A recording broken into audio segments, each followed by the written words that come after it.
Hello, I'm Terry Vishwanath, the lead economist for Power, Energy, and Water at CoBank, and I wanted to talk to you about my latest paper, U.S. Distributed Energy Resources and the Rise of the Prosumer.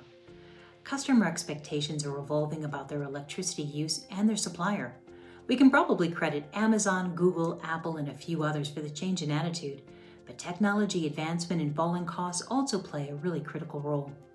For consumers, an option for lower cost, localized, clean generation has spurred interest in distributed generation. Many businesses already self-generate. In fact, a recent Deloitte survey shows 60% of their business respondents reported having on-site generation. That number's up 40% from a decade earlier. Those businesses that reported on-site generation received only 35% of their electricity supply from the grid. Yet a tipping point has also arrived for residential consumers, with 57% of consumers now interested in self-generation.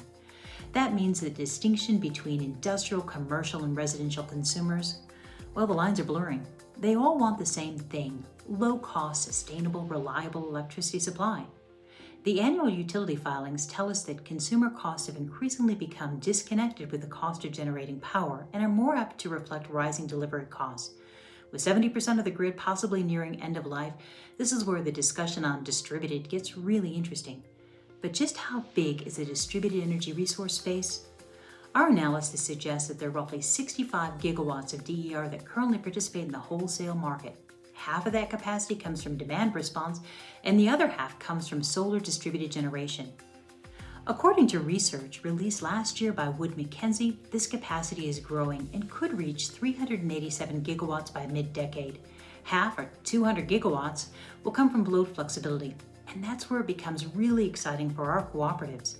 If we can re-envision DER as an expanded community resource, electric cooperatives could unleash a pathway forward for achieving member goals, that is, lowering costs, aligning on environmental goals, and improving resiliency. To learn more, I invite you to read my latest report. It's out on CoBank.com. Thanks so much.